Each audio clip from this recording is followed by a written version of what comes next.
Greetings, one and all. My name is Mind Power. They call me MP. Welcome to the channel.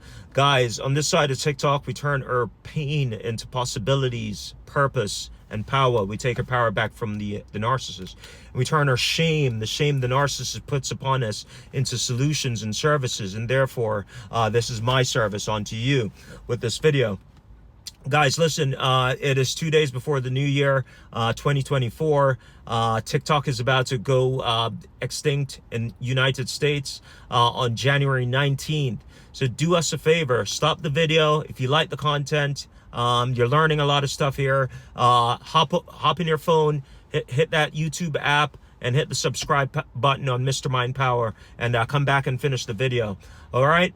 The other thing is, well, let me just dive in. The topic of this video is discarded when you discard the narcissist first, or something to that effect. Guys, there are three things that happen when you discard the narcissist. The first thing is it could cause a narcissistic mortification. The second thing is, and not in any particular order, you could cause a narcissistic injury. And the third thing is, you could cause a narcissistic collapse in the narcissist.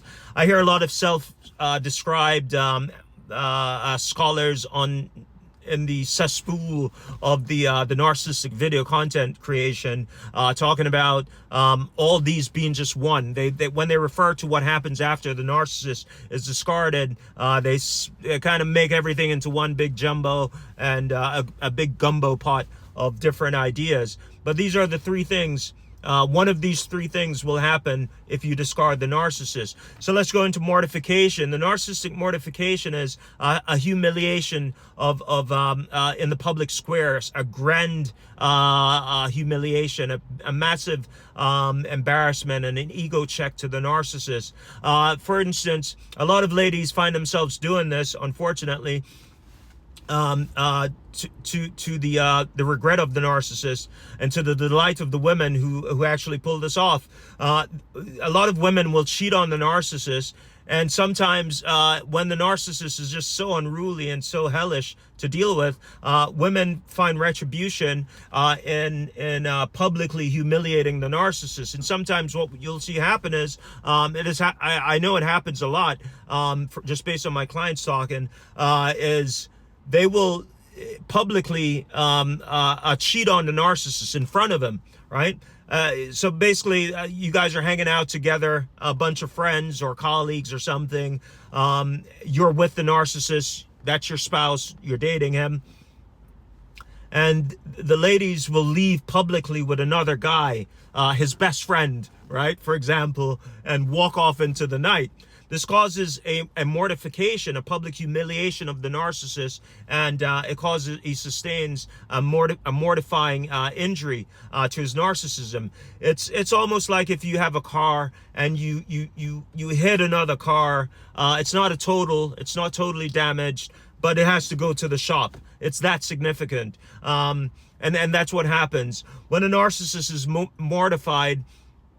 It causes a lot of dysregulation in the narcissist. Now remember, I said when you meet the narcissist, they do a snapshot of you, and from there on, they idealize that into a frame of reference. They idealize that image of you, and then they interact with that image of you in their minds. We call that an interject, an internal object. That's who they talk to when they're talking to you. They don't talk to you in person, just so you know. But that's who they interact with.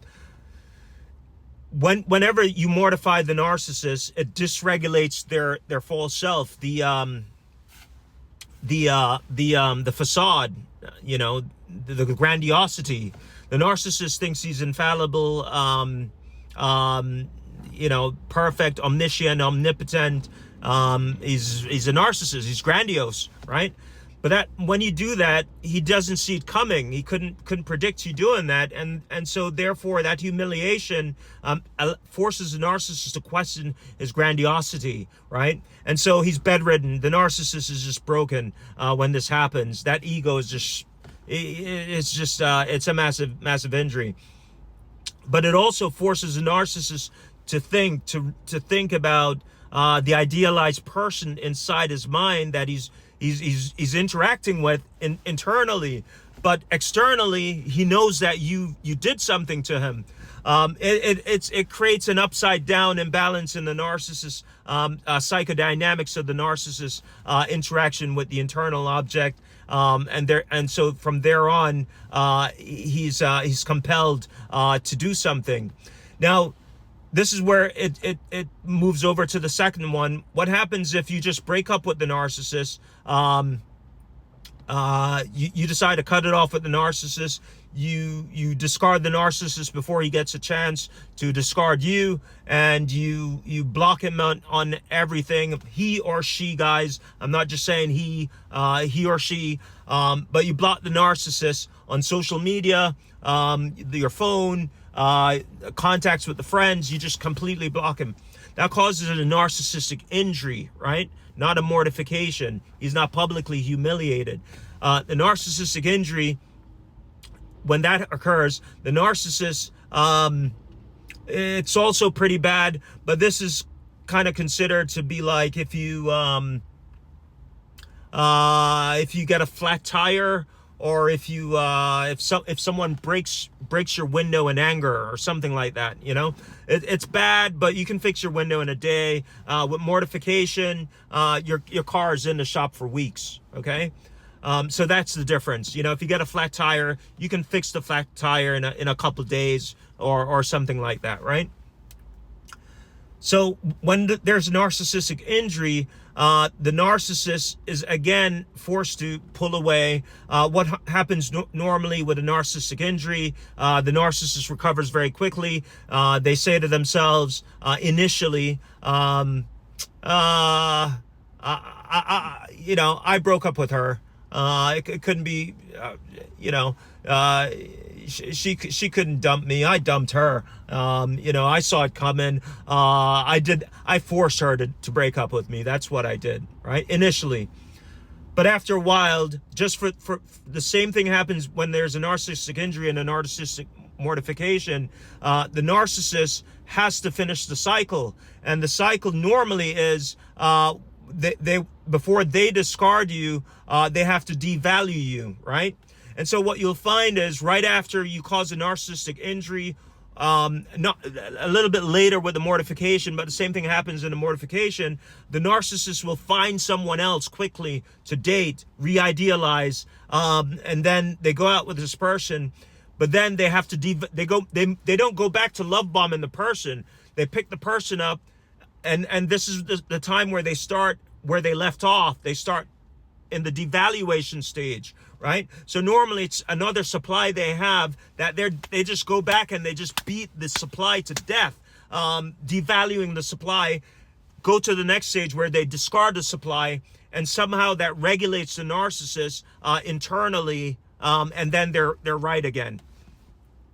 The other thing that happens is whenever there's a mortification, that's what they have to do. What I just said previously is what they have to do in order to recover from the mortification. They have to exact some pain on somebody else. Normally, it's the supply they're cheating on you with who gets the brunt of that abuse.